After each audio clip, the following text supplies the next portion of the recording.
नमस्कार दोस्तों, बाजार हर न्यूज़ चैनल के एक नए एपिसोड में आप लोगों का बहुत बहुत स्वागत है। तारीख है दोस्तों 5 अप्रैल 2021 और यहाँ पे 6 अप्रैल 2021 यानी मंगलवार ट्यूसडे के लिए बैंक निफ्टी और बैंकिंग स्टॉक के एनालिसिस लेकर आपके सामने हाजिर हूँ। देखेंगे ये इंडेक्स इतना गिरा है आज 3.5% से ज़्यादा, तो किस लेवल पे सपोर्ट है, कहाँ रेजिस्टेंस है। देखिए सपोर्ट तो आपको साफ साफ दिख रहा होगा दोस्तों, साफ साफ।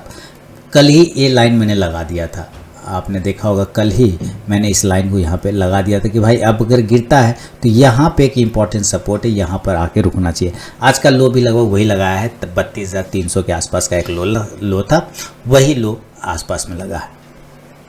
तो आज का लो हो गया हमारा 32,300 का, बिल्कुल 333 का हालांकि आसपास का है। और प्रीवियस इस कैंडल का भी अगर लो देखते हैं तो वही लो आता है 32,400 के आसपास का।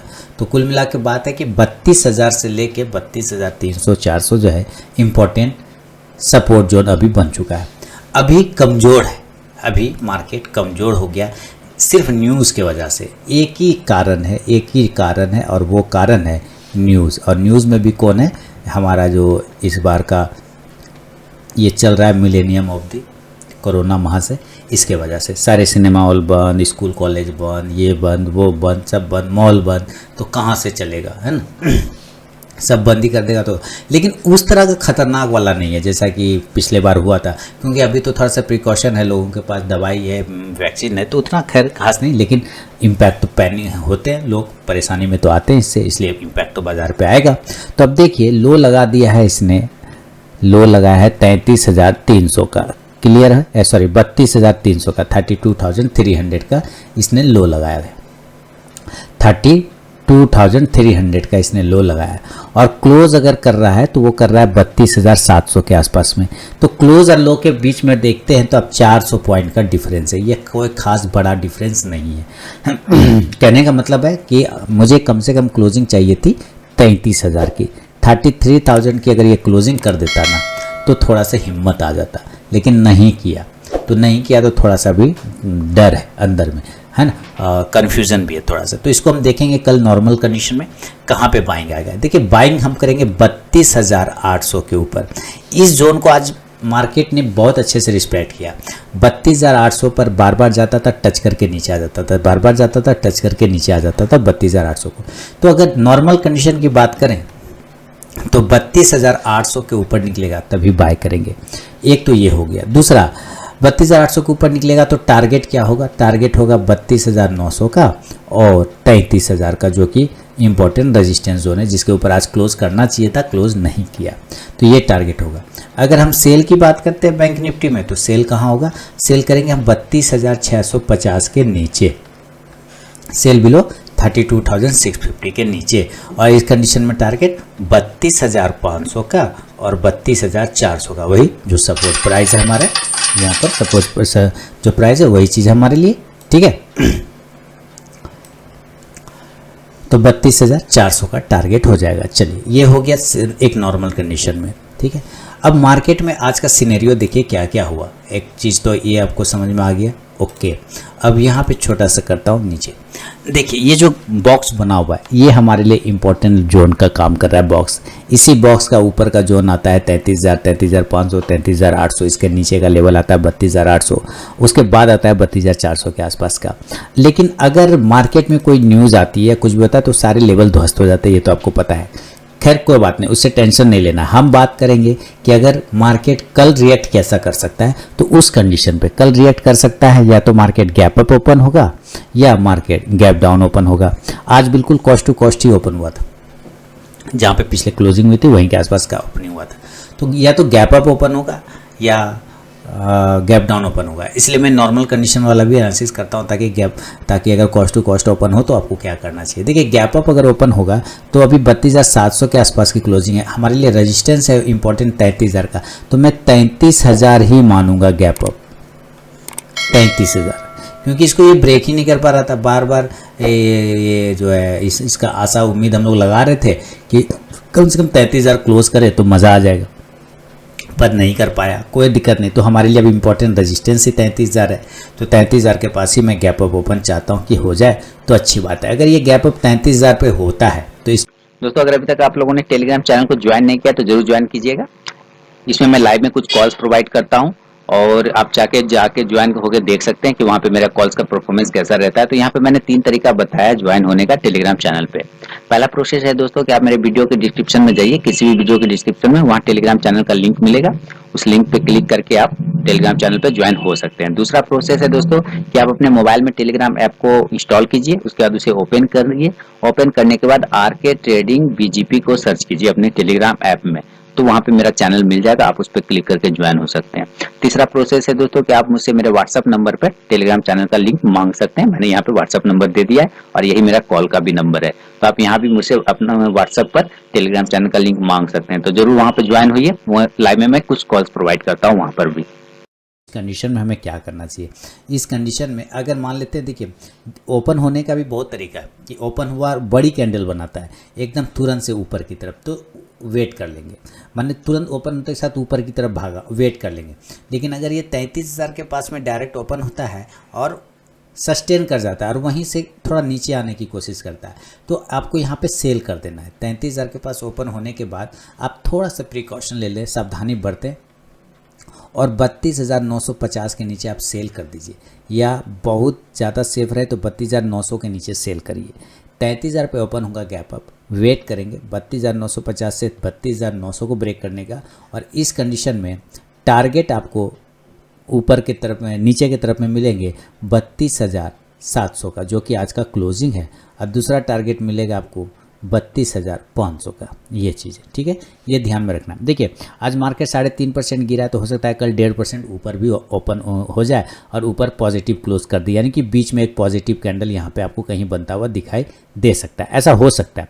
इसलिए इसको भी ध्यान में रखिएगा कि बाउंस आ सकता है। तो हम क्या करेंगे, 32,950 के नीचे सेल करेंगे या 32,900 के नीचे, तो टारगेट 32,700 से 32,500।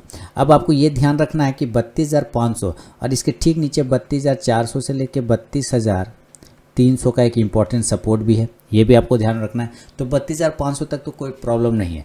प्रॉब्लम तब है कि क्या ये 32,400 या 32,300 जाएगा कि नहीं जाएगा। हम यहीं पर से एग्जिट कर जाएंगे, क्या दिक्कत है, 32,500 पर एग्जिट कर गए। अगर 32,300 पे चला जाता है उसके बाद फिर रोना नहीं है कि हाँ 300 चला गया, रुक जाते तो आ रहा देता। 32,400 भी चला गया तो कोई दिक्कत नहीं। इसी दोनों लेवल के आसपास यहाँ से एग्जिट होने के बाद इसी दोनों लेवल पर हम बाय का पोजिशन बना लेंगे उल्टा, तब फिर ऊपर के ट्रेड का मज़ा लेंगे 32,600 से लेके 32,800 तक का। क्लियर, अब समझ में आ गया आपको कि क्या करना है गैप अप कंडीशन में, कहाँ पे सेल करना है और कहाँ पे कॉन्ट्रा ट्रेड करना है। ये हो गया। अगर ये नीचे ही गिर जाता है, हाँ गैप अप में ये नीचे आया तो ये लेवल हो गया। अगर ये ऊपर ही ऊपर भागता है तो हम बाय कहाँ करेंगे, 33,000 पे ओपन हुआ नीचे नहीं निकला, तब क्या करेंगे, तो हम 33,100 के ऊपर बाय करने का कोशिश करेंगे। बाय कहाँ करेंगे, 33,100, 33,100 के ऊपर हम बाय करेंगे। और इस कंडीशन में हमारा टारगेट क्या आएगा, 33,400 और 33,600 के आसपास का एक टारगेट आपको मिल सकता है। हालांकि उसके बाद तो हमारा बड़ा बड़ा टारगेट आएगा, 34,000 भी हो सकता है, लेकिन फिलहाल यही दो टारगेट अचीव कर दे इस कोरोना काल में, तो भी फिलहाल बड़ा हो जाएगा। तो 33,400 33,600 के टारगेट का हम वेट कर सकते हैं। अगर ये 33,100 के ऊपर निकलता है तो ये गैप अप कंडीशन में लेवल बनेंगे। अगर गैप डाउन की बात करते हैं कि भाई अगर ये गैप अप ओपन नहीं होके गैप डाउन हो जाता है, तब क्या करना चाहिए, इसको भी समझ लेते हैं। देखिए गैप डाउन तो अभी हमारे लिए यही लेवल है भाई, गैप डाउन का यही लेवल है, यही लेवल है, और वो लेवल है 32,300 का, कितने का, 32,300 का। अगर डायरेक्ट इस लेवल पे गैप डाउन ओपन होता है दोस्तों, तो हम यहाँ पर बाय का पोजीशन बनाएंगे डायरेक्ट, क्योंकि यहीं से रिजेक्शन देखिए यहाँ पे भी आ रहा है और इसे यहाँ पे भी आ रहा है, ये दोनों दिन इसी जगह से रिजेक्ट किया, तो ये इंपॉर्टेंट सपोर्ट का काम करेगा। तो हम 32,200 के पास क्या करेंगे, बाय करेंगे। क्या करना है हम लोगों को, 32,200 के ऊपर बाय करेंगे। 32,300 के ऊपर जब ओपन होगा तो हम बाय करेंगे 32,300 के पास, और टारगेट ऊपर में 32,500 से लेके 32,700 तक का वो क्लोजिंग जो आज का वो टारगेट होगा। लेकिन अगर ये गैप डाउन ओपन होता है 32,300 और ऊपर नहीं भागता है तो बाइंग नहीं हो पाएगा, फिर सेलिंग का वेट करेंगे। तो क्योंकि 32,300 के बाद तो सीधे हमारा तो 32,000 का टारगेट है ना, यानी ज़रा सा भी अगर ये हिल गया 32,250 को अगर ये नीचे ब्रेक करता है, 32,200 को अगर ये नीचे ब्रेक करता है, इस दोनों में से कोई भी लेवल, तो सीधे नीचे के टारगेट आपको सेल साइड का 32,000 का मिलेगा, 32,000 का।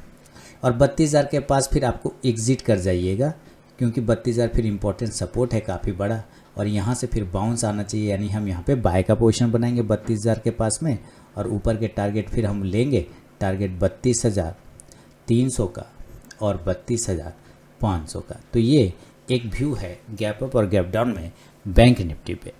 तो सारी चीज़ आपको समझ में आ गया है दोस्तों। लाइव मार्केट में कॉल प्राप्त करने के लिए टेलीग्राम चैनल को ज़रूर ज्वाइन करें।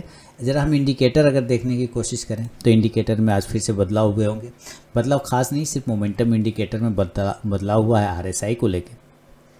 आरएसआई इसको ब्रेक नहीं कर पाया। हाँ, ये जो है एमएससीडी, ये कन्वर्ज अभी जो हुआ था वो डाइवर्ज में अभी भी उसी तरह से, तो एमएससीडी में कोई खास बदलाव नहीं हुआ है, ये अभी ठीक ठाक है। लेकिन जो मोमेंटम इंडिकेटर आरएसआई उसको लेके थोड़ा सा प्रॉब्लम है यहाँ पे। तो खैर ठीक है, कोई दिक्कत नहीं है, सुधर जाएगा, ये भी सुधर जाएगा। हिस्टोग्राम चार्ट भी ऐसे छोटा ही बन रहा है, कोई दिक्कत नहीं। ये धीरे से अगर ये कर्व ऐसे करना स्टार्ट कर दे बैंक निफ्टी का एमएससीडी, तो देन ये फिर पॉजिटिव होना स्टार्ट हो जाएगा। अभी आप देखिए इसका 15 मिनट का टाइम फ्रेम काफ़ी खतरनाक, अगर आप 15 मिनट के टाइम फ्रेम फॉलो करते हैं तो ज़रूर देखना चाहिए 15 मिनट के टाइम फ्रेम पे भी। देखिए 15 मिनट टाइम फ्रेम धड़ाम धड़ाम, मतलब विस्फोट हुआ धड़ाम धड़ाम धड़ाम और रुक गया। देखिए 1 विस्फोट, 2 विस्फोट, 3 विस्फोट, 4, 5, मतलब फिनिश। और नीचे आने के बाद बॉल उठ गया, यहाँ से उठा बॉल, और यहाँ पे आके 32,800 को ये बार बार टेस्ट करने की कोशिश कर रहा था, ब्रेक नहीं कर पा रहा है। तो हम कल 32,800 के ऊपर ज़्यादा सेफ रहेंगे, अगर इसको ब्रेक करेगा तो 33,000 के टारगेट के लिए, और नीचे 32,600 के नीचे सेल करेंगे, टारगेट 32,400 का मिल सकता है। सेल करेंगे 32,600 के नीचे। तो इसके 15 मिनट के टाइम फ्रेम पे भी मैंने आपको लेवल बता दिए। तो जो भी लेवल आपको आता है वहाँ पे आप वहाँ पे उसके अकॉर्डिंग ट्रेड कर सकते हैं अपना रिस्क मैनेजमेंट के हिसाब से। कोई पर्सनल बाइंग और सेलिंग की सलाह यहाँ पे बिल्कुल भी नहीं है। ज़रा हम लोग बैंकिंग स्टॉक्स को भी देख लेते हैं दोस्तों। देखिए अच्छा, ऑप्शन की बात कर लेते हैं ना थोड़ा, कौन सा ऑप्शन आपके लिए सही रहेगा अगर इस कंडीशन में, कौन सा ऑप्शन? देखिए ऊपर के क्रम में है ना, ऊपर के क्रम में अगर ये गैप अप खुलता है 32,000 या वो 32,000, कौन सा गैप अप लेवल था 33,000 वाला है ना, अगर ऊपर के लिए तो हम लोगों के लिए जो कॉल ऑप्शन है ना वो 33,500 वाला सही है, और दूसरा लेवल होगा 33,800 का। लेकिन कब? जब वो 33,000 के ऊपर सस्टेन करेगा तब 33,500 का कॉल ऑप्शन और 33,800 का। लेकिन अगर ये नीचे आता है तो आपको 32,000 का पुट ऑप्शन को बाय करना है। मैं सेल की बात नहीं कर रहा, मैं बाय की बात कर रहा हूँ, मुझे सेलिंग आता भी नहीं है, ठीक है। तो 32,000 का कॉल ऑप्शन, 33,500 का कॉल ऑप्शन बाय करना है और 33,800 का। लेकिन उसके पहले एक और कॉल ऑप्शन है जो बेहतरीन है कॉल ऑप्शन, और वो है 33,000 का। 33,000 का कॉल ऑप्शन, यानी 33,000 से लेके 33,500 और 33,800 का, ये 3 कॉल ऑप्शन पे आप नज़र रखें ऊपर जाने के क्रम में, और नीचे आने के क्रम में आप 32,000 का पुट ऑप्शन को बाय करके चल सकते हैं बैंक निफ्टी का। तो ये लेवल, ये चीज़ें आपको ध्यान में रखना है कि नीचे आता है तो आपको 32,000 का पुट लेना है, और अगर नीचे के लेवल पर 32,000 के पास में ही मिल जाता है ये आपको, तो यहाँ से फिर बाउंस करेगा, बाय करेंगे, तो बाय करेंगे फिर हम लोग 33,000 के कॉल ऑप्शन को, फिर यहाँ से हमारा एक जर्नी स्टार्ट होगा। तो ये आपको कॉल ऑप्शन इस तरह से नज़र रखना है। चलिए आगे बढ़ता हूँ, और आगे बढ़ने के बाद जो है बैंकिंग स्टॉक्स को चेक करेंगे। बैंकिंग स्टॉक्स में सबसे पहला स्टॉक है एक्सिस बैंक। देखिए नीचे के लेवल विध्वंस हो गया इसका, लेकिन कोई दिक्कत नहीं है दोस्तों, टेंशन नहीं लेना है। टेंशन 700 के ऊपर जाएगा, 710, 715, 720 का टारगेट मिलेगा। तब तक कमज़ोर और नहीं होगा जब तक ये 675 को ब्रेक नहीं करेगा, तब तक कोई प्रॉब्लम नहीं है इसको। बैंक ऑफ बड़ौदा एक ही रेंज में, उस रेंज को ब्रेक करेगा ऊपर 76, 77, 78 तो 80, 82 का टारगेट देगा। बैंक ऑफ इंडिया बहुत ही अच्छा जगह, बहुत ही बढ़िया जगह पे खड़ा है, सपोर्ट लेवल पे और ये भी सपोर्ट लेवल पे खड़ा है। अगर ये सारे लेवल टेस्ट कर रहा है, इसका मतलब ये स्टॉक कहीं ना कहीं पॉजिटिव है। यहाँ से ये स्टॉक बाउंस कर सकता है अपसाइड में। अगर थोड़ा सा बैंक निफ्टी सुधरता है तो ये फिर आपको एक अच्छा लेवल दिखाएगा बैंक ऑफ इंडिया, और यहाँ से ये ऐसे बाउंस करके ऊपर की साइड 75 में जाने की कोशिश करेगा। कैनरा बैंक कमज़ोर हो गया, काफ़ी कमज़ोर हो गया, 140 का अब इंपॉर्टेंट सपोर्ट बन रहा है, 140 का, 140 के नीचे आने पे कमज़ोर होगा, अदरवाइज़ कोई प्रॉब्लम नहीं है। 150 को ऊपर ब्रेक करता है तो वापस 155, 160 के टारगेट दिखा सकता है। फेडरल बैंक 80, 85, देखिए अब इसने 2 जोन बना रखे हैं, ये दोनों जोन का हाइट बराबर है 5-5 पॉइंट का। 80 के ऊपर निकला तो 85 का टारगेट देगा, तो अभी फिलहाल तो कुछ नहीं करेंगे। इसका तो पता नहीं इसको क्या हुआ है, जैसे रिलायंस उधर गड़बड़ा गया, इधर HDFC गड़बड़ा गया, बैंक है ना, ये तो प्रॉब्लम हो रहा है दोनों बड़ा का पिताजी के साथ। अब यहाँ देखिए ये हो गया इंपॉर्टेंट सपोर्ट। हालांकि इसका विध्वंस ऐसे भी हो चुका है, लेवल ऐसे तो इसका ख़राब हो गया है, लेकिन वैसा कोई टेंशन डरने वाली खास बात नहीं है। अभी इसका एक और रुका हुआ है 1420 1425 को ब्रेक करने के बाद 1400 और 1385 तक का टारगेट देगा। बाउंस करने के लिए ऊपर 1460 को ब्रेक करेगा तो आपको फिर 1480 तक के टारगेट दिखाएगा। आईसीसी बैंक 600 के ऊपर निकलेगा, 620 के टारगेट मिलेंगे। इंडियन बैंक की बात करते हैं, 120 के ऊपर निकलने के बाद 130 से 40 का target.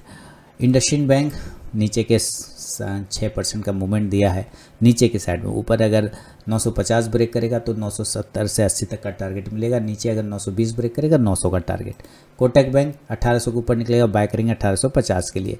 PNB bye on deep करना है, शॉर्ट टर्म नहीं लॉन्ग टर्म व्यू रखना है। आरबीएल बैंक 220 के ऊपर निकलेगा, 230 का टारगेट देगा दोस्तों। और एसबीआई की बात करते हैं 380 के ऊपर निकले बाद 400 और नीचे की तरफ में अगर 350 ब्रेक करता है 340 का टारगेट। यस बैंक कोई व्यू नहीं। यूनियन बैंक 37 के ऊपर ब्रेक करेगा तो 40 का टारगेट देगा। बंधन बैंक एकदम काफ़ी क्रूशियल लेवल पे था, 355 के ऊपर निकलेगा तो 375 का टारगेट भी दिखा सकता है। और एयू बैंक की बात करते हैं ये एक ही जोन में फंसा हुआ है, फंसे रहने दीजिए, कोई टेंशन नहीं। 1350 के ऊपर निकलेगा तो बाय करेंगे, तब 1400 का टारगेट। नीचे सेल कर सकते हैं 1200 के नीचे, टारगेट 1175 से 1150 का। तो ये था दोस्तों बैंक निफ्टी और बैंकिंग स्टॉक पे मेरा अपना व्यू। अगर वीडियो और एनालिसिस पसंद आए तो लाइक कीजिए, फीडबैक दीजिए। टेलीग्राम चैनल को जरूर ज्वाइन करिएगा लाइव मार्केट में कॉल प्राप्त करने के लिए। मिलता हूँ नेक्स्ट वीडियो में, तब तक के लिए बहुत बहुत धन्यवाद।